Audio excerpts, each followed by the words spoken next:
Welcome to the second episode of Next Gen Talks. We're here today with Lord Willetts, President of the Resolution Foundation, former Shadow Secretary of State and Science Minister, and one of the, I would say, sort of visionaries of intergenerational unfairness, someone who thought that this was coming down the track and identified this sort of more than 10 years ago, well before Next Gen Tories started going. So I'd welcome your thoughts just to start with why you think this is such an issue and how you identified it so early on. Well, I think for me, the background to my book about this, The Pinch, which came out in 2010, just before we went into government, the background is both personal and political. The personal background is the classic anxiety that any parent has now, seeing as their children grow up, which is, how are our kids ever going to get started on the housing ladder? And that's the kind of issue that many parents, even quite affluent parents, think a lot about. But then also politically, during the long years in opposition, in Shadow Cabinet, I had been Shadow Education Secretary and also Shadow Work and Pension Secretary. And that means you think about the role of public policy at the kind of different stages of the life cycle. And in many ways, it helped me as a Conservative reach an account of the role of the state, which is that the state collects money often from people of prime working age, they're the ones who pay the taxes, and spreads it out particularly to young people to finance their education and care, and to old people to finance healthcare for them and pensions.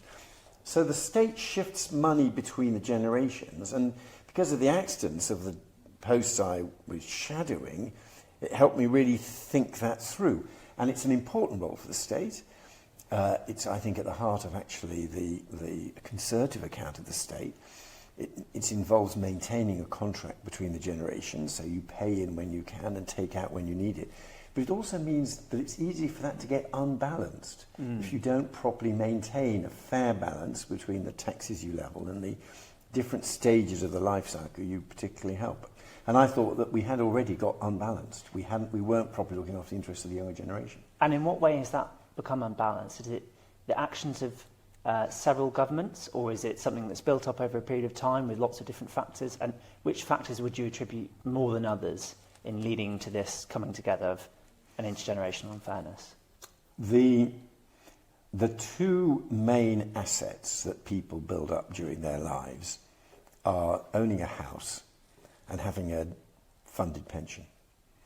Both of them were relatively accessible for my generation, boomer generation. I was born in the 1950s.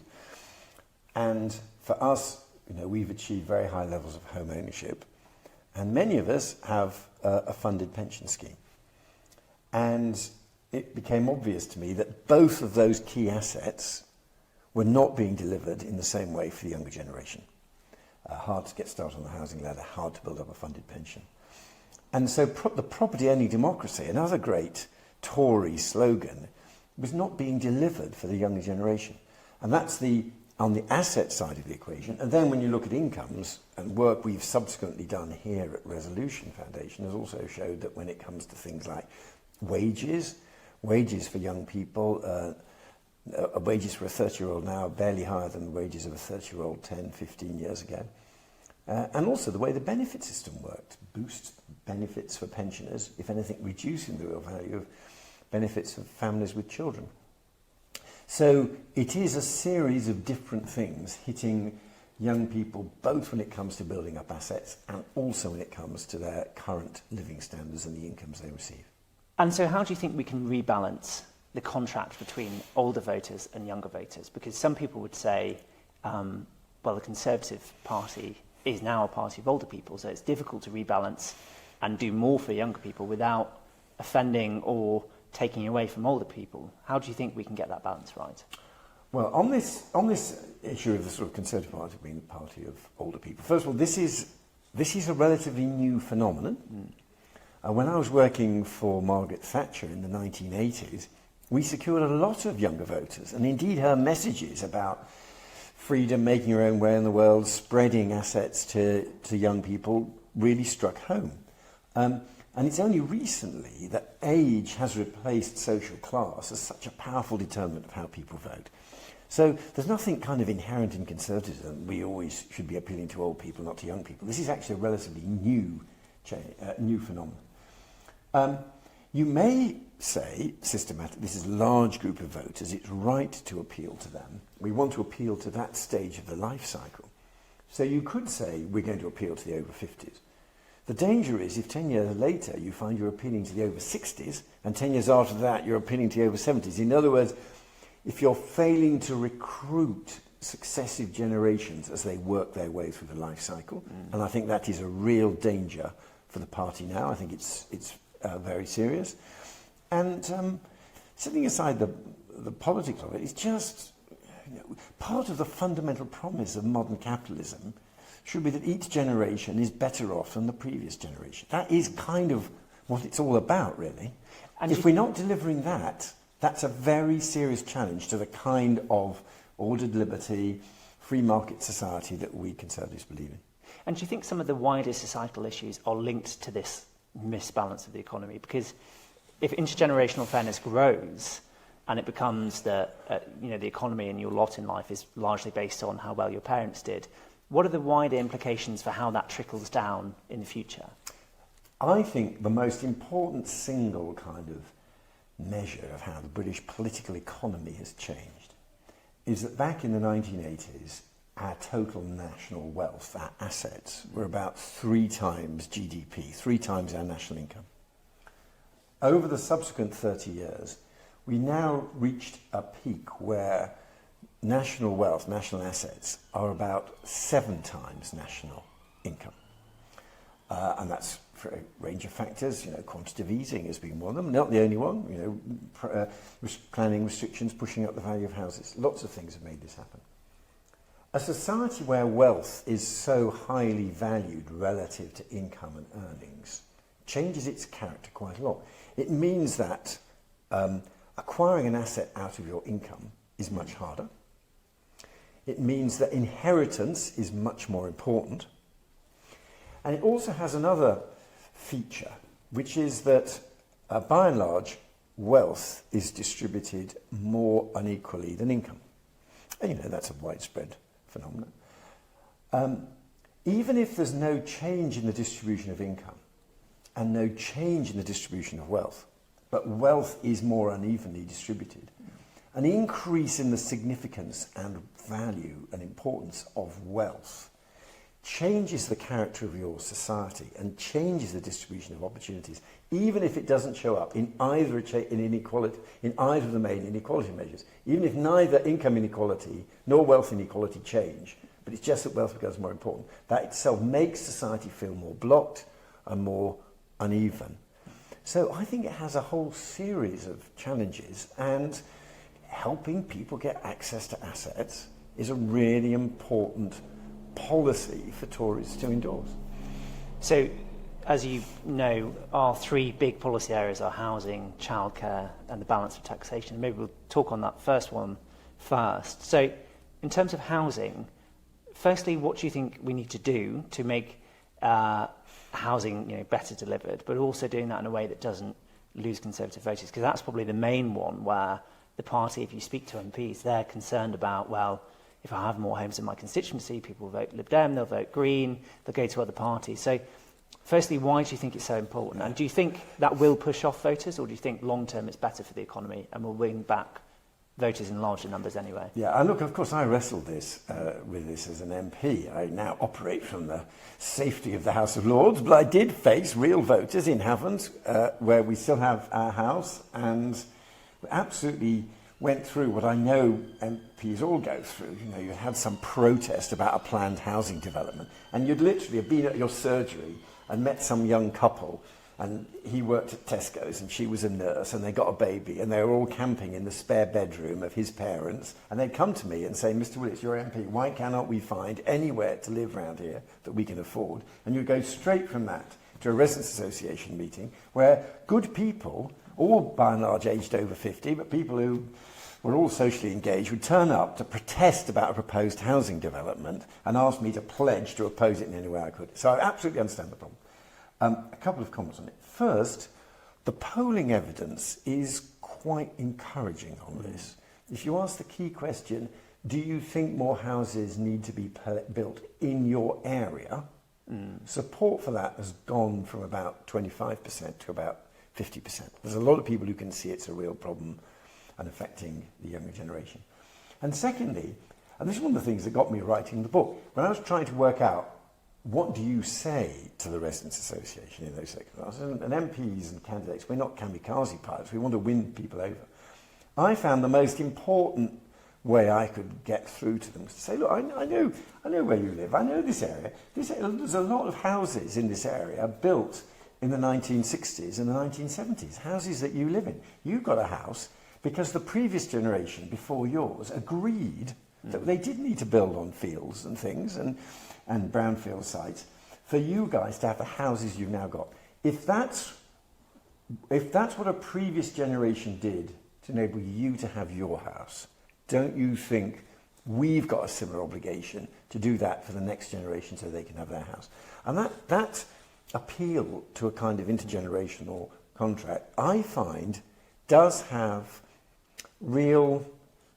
does reach people. It does get their attention. They can understand what you're saying. Because there is an assumption that actually there's a divide between voters, and sometimes older voters are mischaracterised as sort of being uncaring about the younger generation, saying, well, you know, mortgage rates were much more expensive when I bought a house and now they've gone up, so you should be able to afford one too. Or if you have less coffees and avocado, you'd be able to afford a home. But do you think actually there is a change in people recognising maybe their children not able to get on in the same way that they did? Yeah, and look, there are some of these caricatures around still, and indeed at Resolution Foundation, when we did our big intergenerational report a few years ago, we did some really detailed work on changes in consumption trends. And what you find the big increase in eating out, the big increase in foreign travel is amongst affluent people in their 50s and 60s. That's where the surge has happened, much more than people in their 20s. So sometimes you do hear, it's only because they spend all the money in cafes and restaurants. But you hear less of that now. We have just published some work done with Nuffield College, Oxford, on the political science of all this. And what the researchers at Oxford identified was an interesting group of older voters who had children, growing up children, young adults, who were in real financial pressure with, for example, finding it impossible to get started on the housing ladder. And this swathe of older voters are sufficiently worried about the plight of their own adult children that it was, according to the Oxford analysis, independent academics, that this was sufficiently significant for them that it would influence their vote. If they thought there were political parties, Labour or Conservative, that were offering something that would help their children get out of the financial difficulties to get started on the housing ladder that they were worried about. And so I do think that group of voters is a group of older voters. So even when people say to me, Conservative Party, we just need to focus on older voters, I say, all right, there's now a significant group, 10 to 20% of older voters who have these anxieties.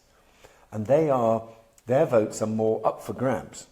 And it would be great if the Conservative Party had an appeal to them. So actually, in more immediate terms, the Conservative Party has missed that window for, we need to appeal to older people. And it's already gone too far. Is that a fair analysis? That it's already that the age that you start voting Conservative has shifted further and further back, and the pivot needs to happen now rather than in 5 years' time or 10 years' time to win back some of those voters. Yeah, well, we've obviously got an election coming up, and I think that is an opportunity, and the elections kind of fix people's views of politics, and it would be great if the Conservative Party appealed to younger voters. But this gets to the heart of, I think, some of the issues around the Conservative message and how it's communicated. So we're supposed to be the party that wants lower taxes, public expenditure discipline, all that type of stuff, which I completely understand, and a cause I've over decades tried to serve. On the other hand, when you look at the characteristics of Tory voters, as they're older, they are heavy users of the NHS, and they are particular beneficiaries of the pensions triple lock. Pensions and the NHS are the two biggest public expenditure programmes, and they are growing relative to all other public expenditure programmes. The British state is being reshaped It literally is becoming a nanny state, particularly with a very high budgets for healthcare and for pensions. Now, you can't both be the party of rolling back government, bringing down taxes, controlling public expenditure, when at the same time your own electors are the biggest single beneficiaries of very large public expenditure programs which you're committed to carry on growing. It's a deeply confused position for the party to be in. Now, you can adjust either way. You know, the strategists can decide, yeah, we're going to be unambiguously promising older people increasing expenditure on the NHS and preserving the triple lock. Okay, but in that case, stop this kind of picture of the party that you are still holding on to, or you can say we are the party that really we need to get a grip on the public finances, we want to bring down taxes, and that means the biggest single expenditure budgets have to be part of the effort. So, but I think at the moment we've been trying to sort of muddle through, and I don't think that works. But there's an appetite with older voters in polling to tax income more highly, but that naturally comes from working people. But then if you try and shift some of that balance of taxation towards asset wealth, as you say, which has grown, there is a big backlash. You remember in the 2017 election, there was a similar policy. Theresa May said there would be a tax on your asset to pay for social care, so to pay for some of these big expenditures. And that went down incredibly poorly. So how do you think we can rebalance that? Well, look, on tax, first of all, there's a wider debate about the level of tax and the level of public expenditure. So let's just say for any given amount of tax that you're collecting, what's the best way of doing it?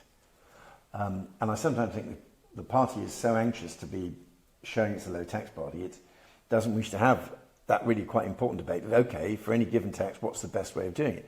My view is that when the value of assets has increased so much relative to earnings, it is rather odd that the amount of revenues that government collects from these assets have not increased at all as a percentage of GDP.